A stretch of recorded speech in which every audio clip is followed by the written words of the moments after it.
a lot of times we stay in places that we're not happy until we're sick of being sad or we're sick of being angry, right? And then it's like that catalyst. It's like,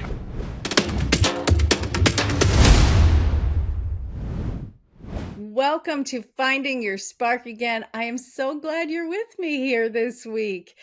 You know, it is so important that we talk about how to find inner strength because inner strength is such an important part of what becomes our spark. So I'd love to introduce to you today Kathryne Mejias.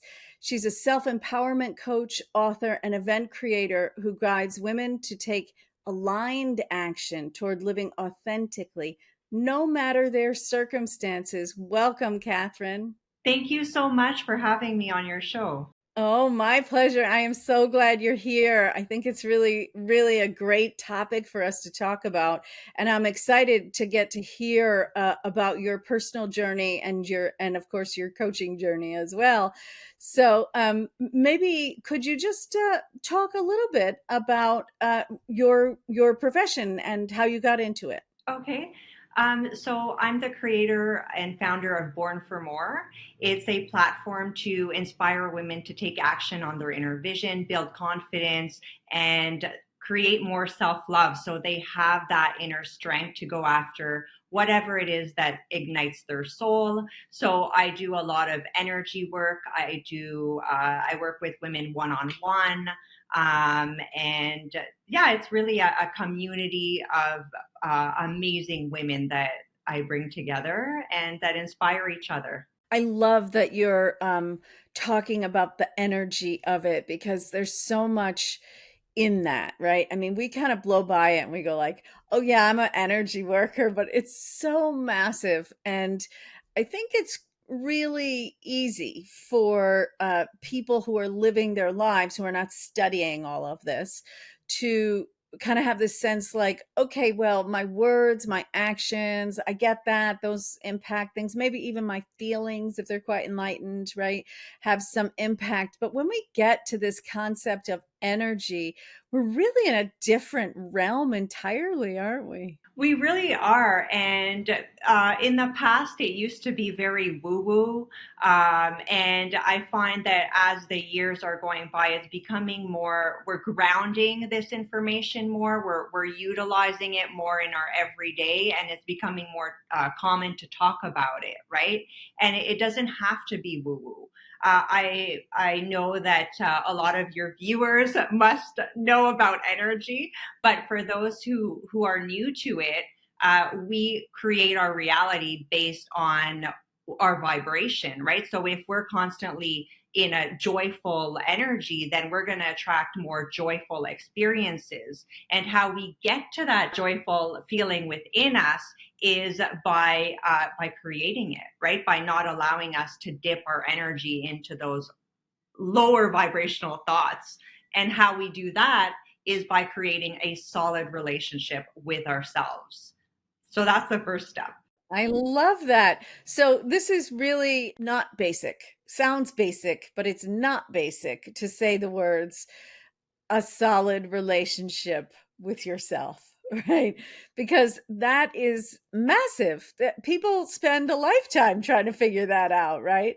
And so I know there are a lot of ways that we can increase the speed with which we get to know ourselves and we get to be in relationship with ourselves. And those tools that we use, those insights that we use, they really can go quite deep into this concept of inner strength. They do. And it's, at first, when you're trying to build that relationship with yourself, it can be very uncomfortable because someone who is always needing to be with people, right, who's not used to being on their own, and then they're like, okay, I'm going to build a solid relationship with myself. What do I do? So one tip that I could give is what I do multiple times a day is have a conversation with myself, right? I talk to myself all the time. what do I feel like doing, or what do I need in this moment? And it can be very basic. It can be very, very basic. What do I want to eat, right? What do I need to do in this moment? And just those small little steps will build trust, because a lot of people, they don't trust themselves. And to have a solid relationship with yourself and to have access to your intuition, you need to trust yourself. And so it's actually starting by small steps, and then you build on that. Yeah, I love this point that you bring up about talking to yourself. And I think it's, of course, I'm someone who talks to myself. Now, I think everybody does, but apparently that's not true. I know, me too. I thought everyone does, but no, it's not. It's our thing, I guess. I don't know. That's right. That's right. But so much incredible work can be done in that little space that you create by making yourself into two, right? The one who is having this experience and the one who is larger than that. And when you can speak as the one who is larger than that, then that changes everything. I mean, it really does kind of remind me of the story that you were telling me earlier about discovering, like, what does it look like to have toxic people in your life, and to have, right, and to have no sense of that larger one as a real character in your life, right? As a real, like, this is the one that's having the experience. So I'd love to hear more about that. Well, I think it's really about seeing that the way I understand everything is that we're multidimensional, right? We're not only what we see in the mirror, we're so much more than that. And a lot of people, they just forget. They think that what's around them is that's it. That's what we are. We're here, we go to work, we make dinner, we come back, and that's it. And so I would invite individuals to explore all the thoughts that come into the mind, right? So I have multiple thoughts sometimes that come into my mind, and I'm like, oh, where is that coming from?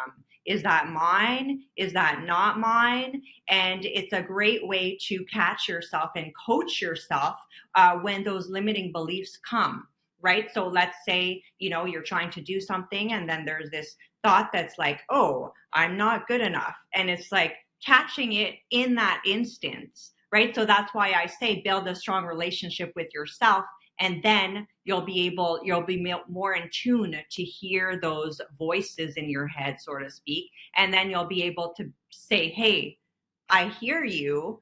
I disagree with that completely. And then rewrite your story. And through doing that, it really builds that inner strength, because you're able to coach yourself and catch those limiting beliefs instead of just living on autopilot and having those thoughts control your movements, control your day. And so that's why I'm a strong believer, experiencer, I don't know how to call it, but in the multidimensional selves, right? And understanding that it's not only what we see, it's so much grander than that. I love that you bring up this automatic that we do, right? The automatic that we do. And it really is raising the subconscious into the conscious when we become aware of things, right? Because that subconscious programming, it got built in early on and often doesn't serve us as adults, or as this year compared to last year, even, right? And so that programming, I mean, when you work with people and you're doing, particularly, I would think, energy work, some of that programming comes into play in a way. Can you tell us about that? Well, a lot of times, right? So that we're on autopilot, and that is because we have patterns within us that dictate our way of being, but they're not actually who we are. They're just from our experiences, from our traumas, in our DNA, right? So we don't only have the color of our hair from our parents and grandparents, we have our DNA, it's built in. And it's not always, let's say, accurate the way our grandmother responded to something, right? So, but yet we are responding in the same way. So through understanding, again, the self and catching those limiting beliefs, then we get to change our patterns, which dictate our reality, and then we change our reality. But everything starts within, right? And it's not only a mindset thing, it's more of the embodiment of what you want to create. So it's not like, okay, I'm going to start working out today and lose 20 pounds. That's not it. It's like you have to embody it, because if not, it's just going to revert back to the pattern. So it's deeper than a mindset. It's changing the vibrational frequency that you resonate at in order to shift whatever it is that you're trying to create. And so I really help women tap into themselves and change themselves in a cellular level. And the first step is that is by the relationship to the self, right? So we can only do so much as guides and teachers and whatever it is that we are. We can show them how to do it, but they have to do it themselves.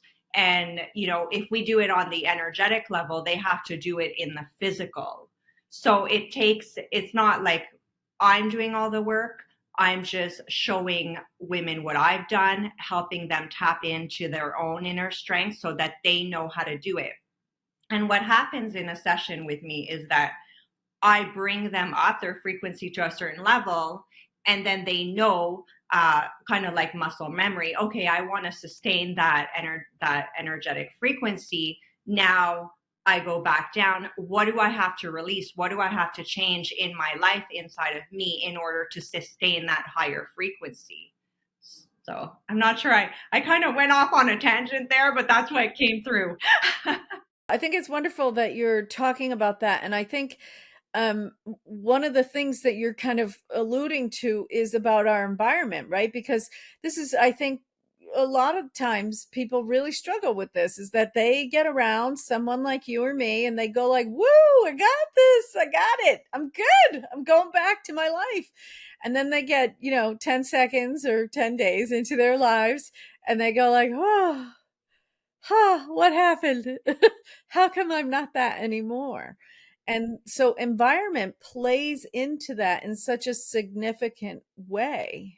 It really does. And, it's who you're hanging around with, because we're all energy, right? So we take on the energy that we're with, the people that we're with. If our house is dirty or messy, well, that's a reflection of ourselves. So another tip that I could give to your viewers is, okay, well, if you don't quite know what to do, start by cleaning the outside, your outside environment, right? Look at the outside environment.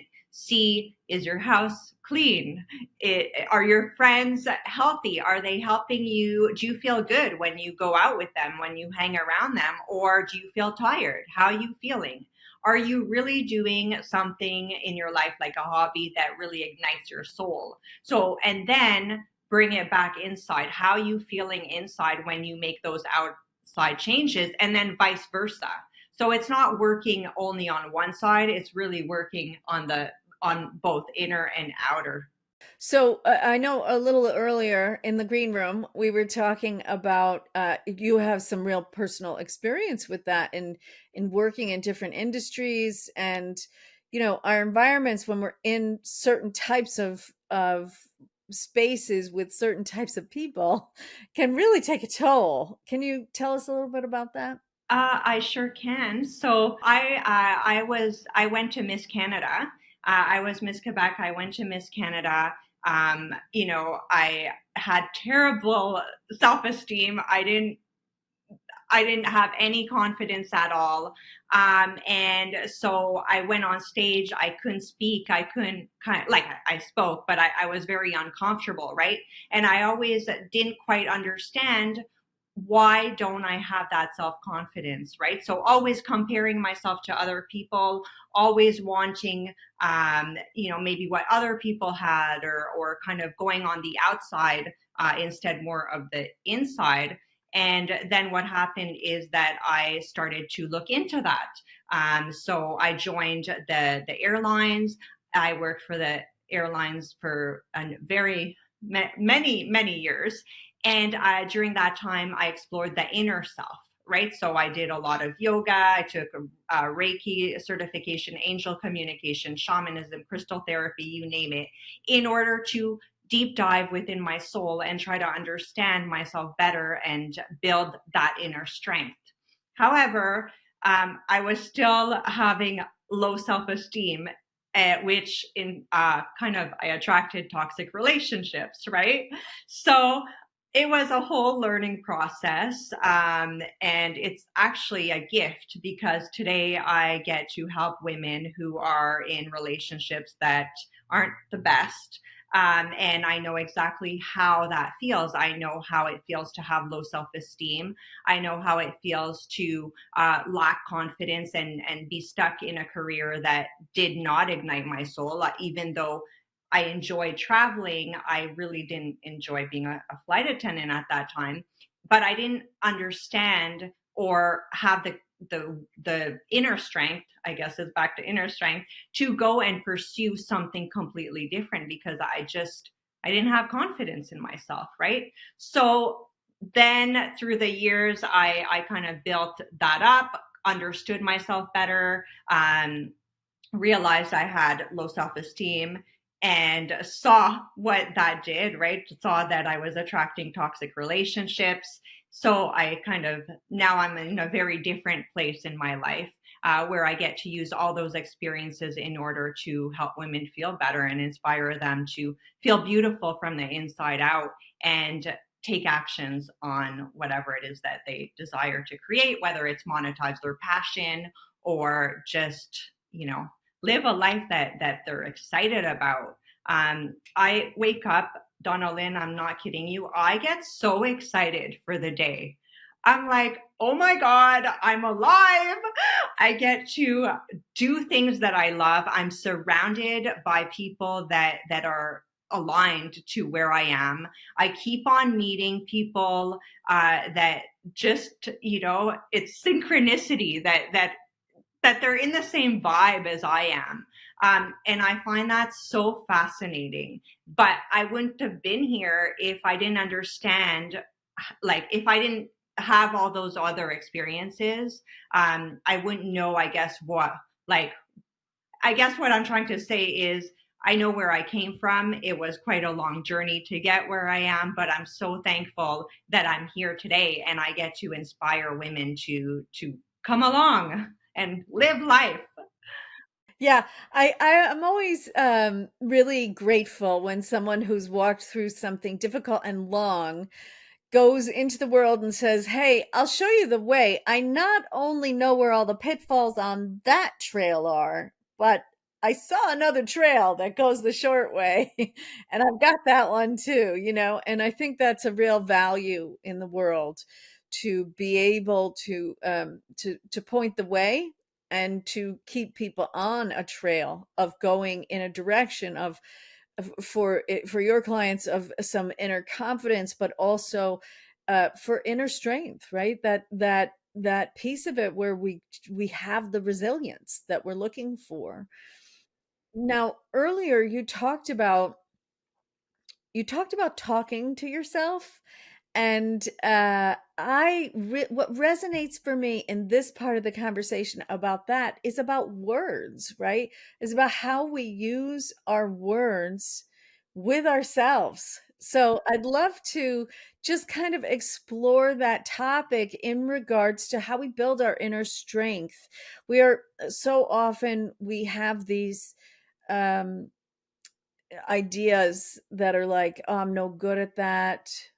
I have clients who, when they come to me, they'll say things like, uh, "Oh, I'm like this." Oh, and there's a very strong identity in the lack of inner strength. And that ability to use our words, to change our words, to be present with ourselves, to sort of talk to ourselves. I'd love to just explore that a little bit with you. Sure. Well, in my journey, of course, it's not always easy. But I like to disagree with those thoughts. I'm like, I don't agree. Like I just say I don't agree. Even if I feel the feeling, right, of fear or whatever limiting belief is most common these days is I'm not good enough or whatever it is. I'm like, I don't agree. I don't agree. And I say it out loud. And then we all have the power to grow our emotions. And it is challenging when you're in a low state, you're sad. It's like, oh, how can I, grow a happy emotion? But it's all about focus, right? And it's okay to be in that, sad or angry, and there's nothing wrong with any of it. But we also hold the power to change it if we desire to. We, a lot of times we stay in places that we're not happy until we're sick of being sad or we're sick of being angry, right? And then it's like that catalyst. It's like, okay, I got to do something. But it can happen a lot sooner if we choose to. And it's not about suppressing, but it's more about alchemizing that feeling into what we want to. Because emotions are only there to let us know what's going on, but also to allow us to create. Emotions create our reality. So if we want to create something different, then if we tap into that emotion and grow it, like if I tap into happiness right now, I can grow it really and get so excited like I'm, a child. But I can also do the opposite. So it's all about focus, what you choose to focus on, and then disagreeing with those limiting beliefs that come up for you. I love that phrase that you used, grow a happy emotion. And, there's so much in the amplification of what we do want, right? So a lot of times we walk through our lives and we're like, I have 90% of my day is good.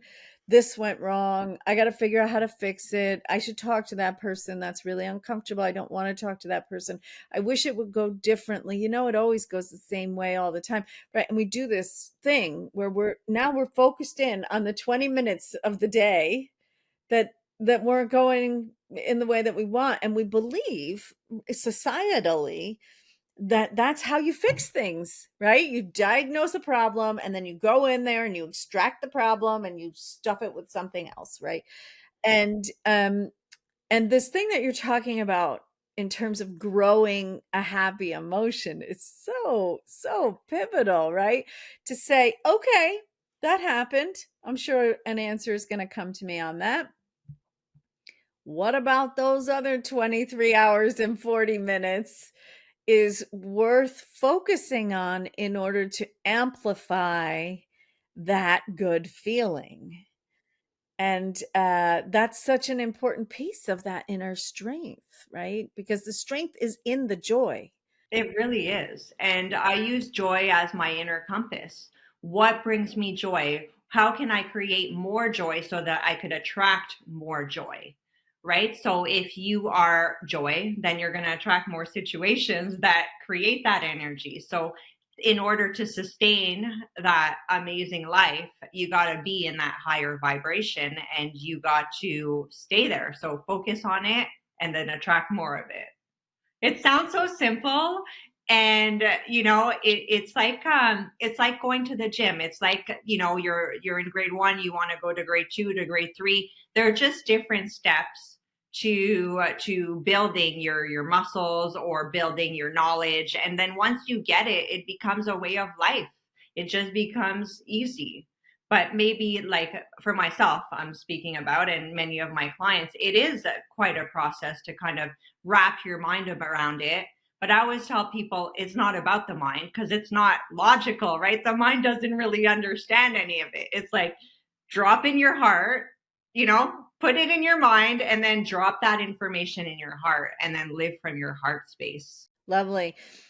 There's a real momentum to the way we've been living and the way we've been talking to ourselves and the way that we've been going through the world, right? We manifested that. It's not popular to talk about, right? Because when something bad happens and I have to say I did that, like, it is not fun, and people do not want to take full on responsibility quite often.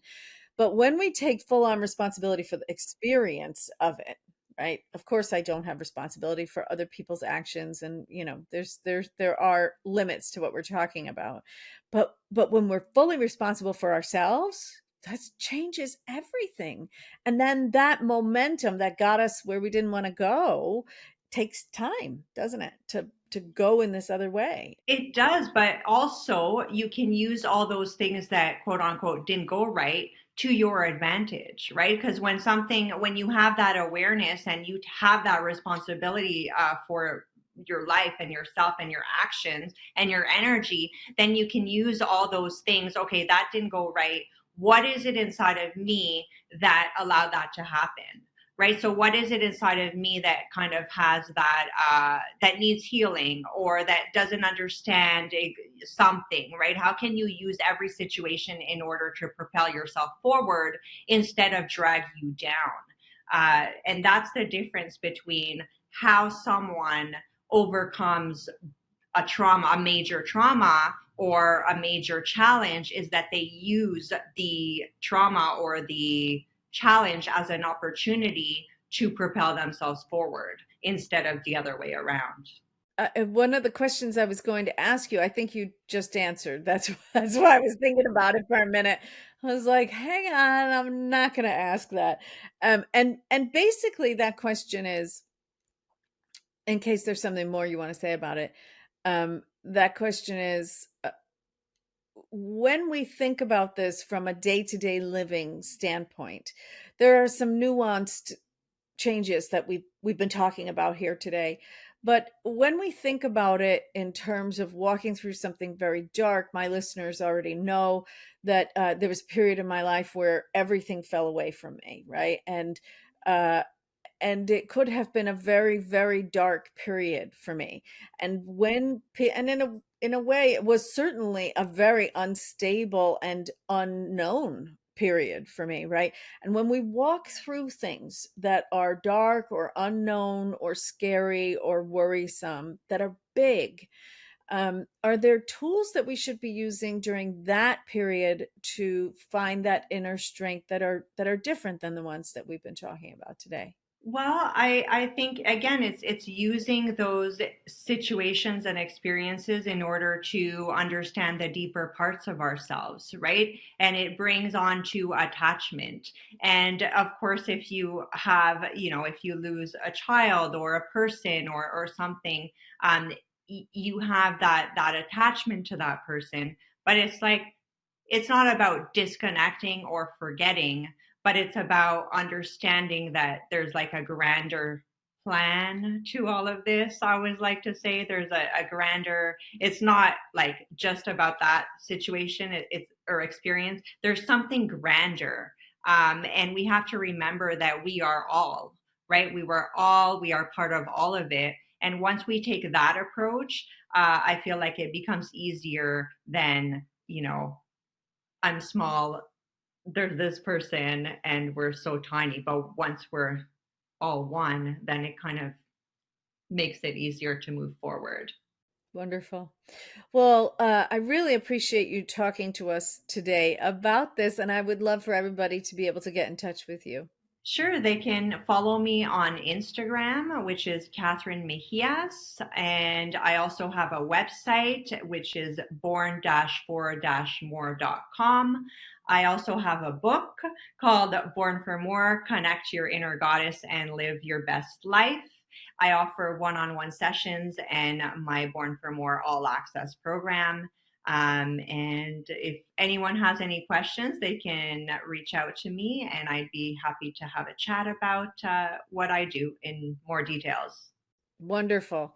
Well, thank you so much. I of course want to remind everybody listening today that you can go to Donnalynn.blog and get the guide to becoming unbreakable, which will also give you framework and tools to be able to right now, today, change your relationship with any of those emotions that are not in the direction you want to go. You feel small, you feel anxious, you feel like it's just too much work, I don't want to do it, it's too hard.